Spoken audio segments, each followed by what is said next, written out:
Good morning, good afternoon, good evening, wherever you are. It's Tony from Safe Haven. Just finished doing some early morning errands and now I'm heading to the office.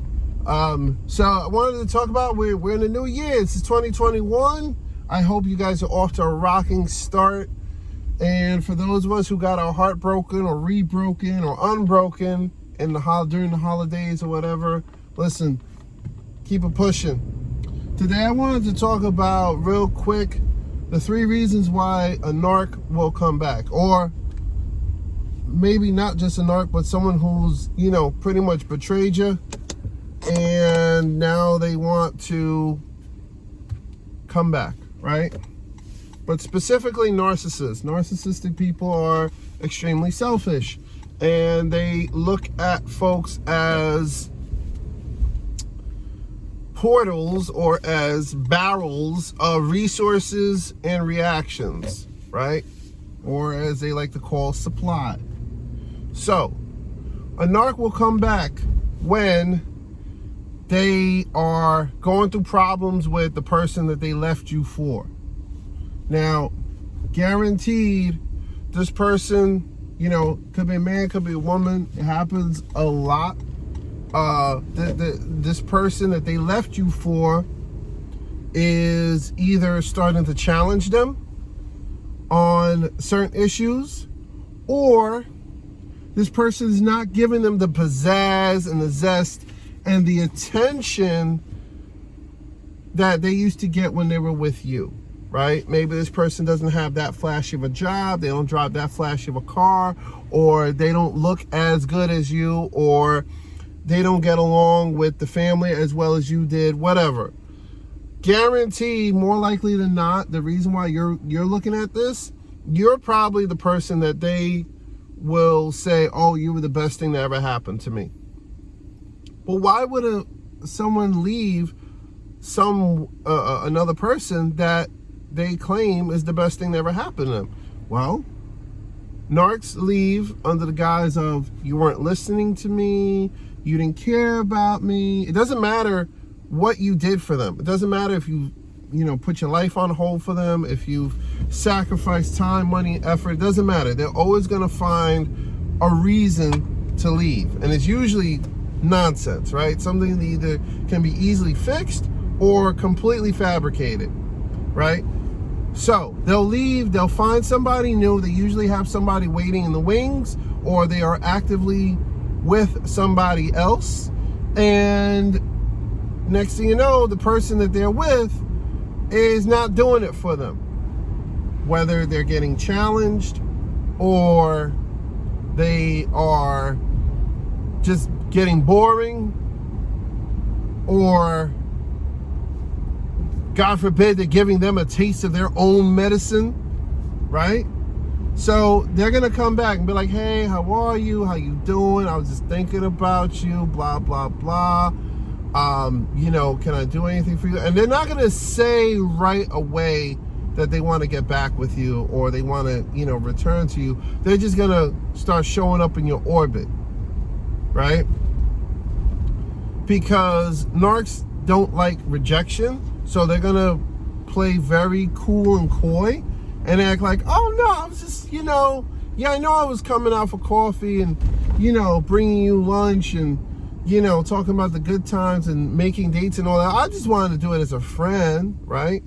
So they're coming through looking for some kind of stimulation. Once they get that stimulation from you, they always, and I mean always get tired, get bored of it, and then they're looking either to get back with the person that they're running from or get with someone new, and the cycle repeats, okay? The second reason that a narc will return is to make sure that you haven't moved on, because narcs get a kick out of knowing that you always have a place for them in your heart. They love that. Because that makes them feel good, that makes them feel important, that makes them feel, like they're on top of the game. So this person may leave you in the most painful way, shattered, broken, run off with your best friend, your boss, your family member, whatever the case may be. And then they'll poke around and start seeing like, oh, you know, are you dating again? Or are you just moving on with your life? Like, are you doing things that you enjoy? And if they see you out here being happy, progressing, they're going to look to try to either sabotage that, or, which is the third reason, or they're looking to see, well, what can I do to bring this person back to me? How can I, you know, have they truly moved on? Right? And it's all a test. And once they see that you have not moved on because you're answering the Hoover, you're looking to spend time with them, etc. and so forth, then they're like, okay, I'm getting bored now. Let me go and do something else or someone else, and I'll come back and check on them. It's a really sick game, but the reality is it's all about the feeding the addiction they have to people, feeding the addiction they have to reactions and resources from other individuals. It's not even about, you know, I'm trying to see, you know, who is the best partner for me, all that. They will tell you, oh, you know, I was wrong. I should have listened to you. I should have, you know, stayed with the family and all that, just to see if you will fall back and take them back so they can do it all over again. It's a rush. It's a high for them. And they go through life going from high to high. I know I see a lot of YouTubers and a lot of coaches say, oh, you know, they're completely unfulfilled and the whole. That may be true, but to be honest, when you are an addict to something, you don't care about how bad you feel afterwards. You care about how good you feel at the start of it, right? And when you get your fix. You don't care about the crash, you care about the high.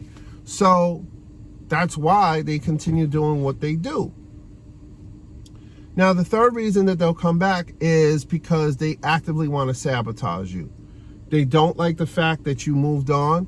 They don't like the fact that you're out here living your life. They don't like the fact that you refuted the lie that they told themselves that they were the most important thing that ever happened to you. Now, you could have been married to them. You could have had multiple children with them. You could have, you know, built your life around them.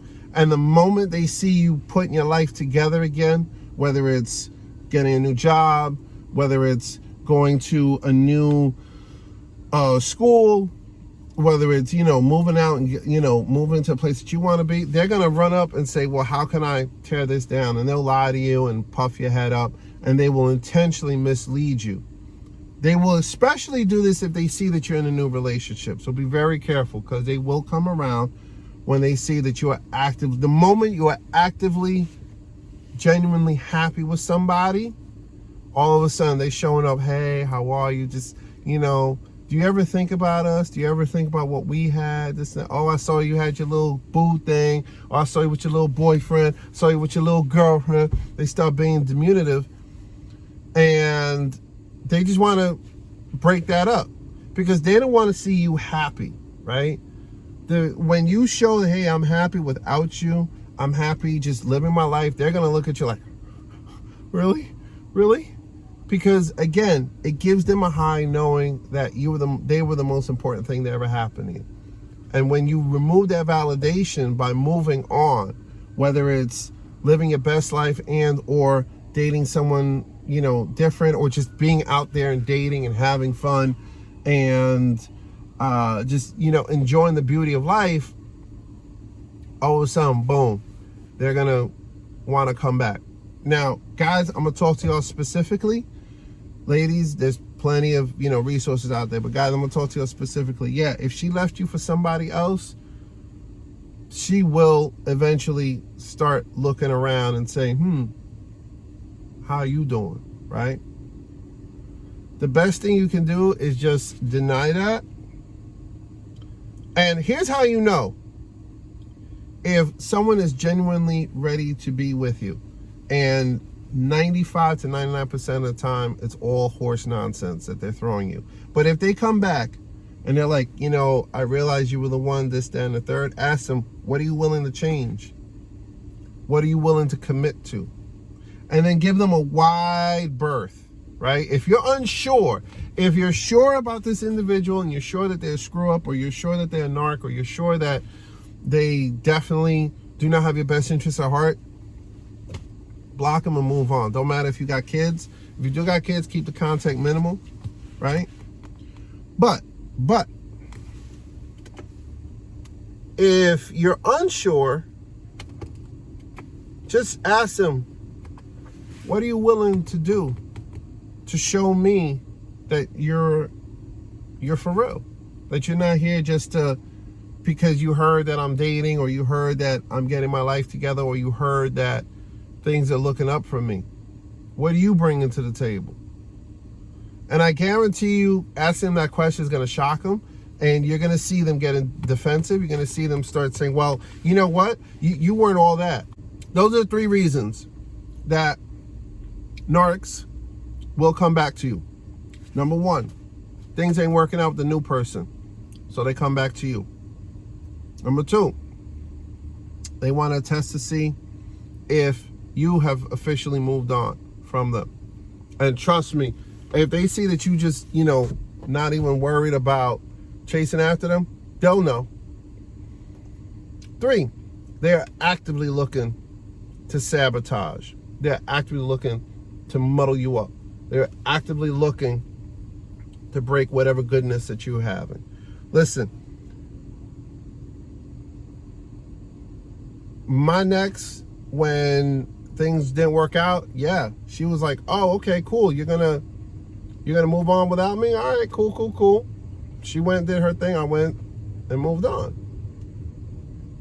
But then every year on the year, hey, are you ready to give this another shot? Even though I was with somebody. Hey, I was wondering if I could just talk to you, see you, date you, whatever. No, I'm with somebody.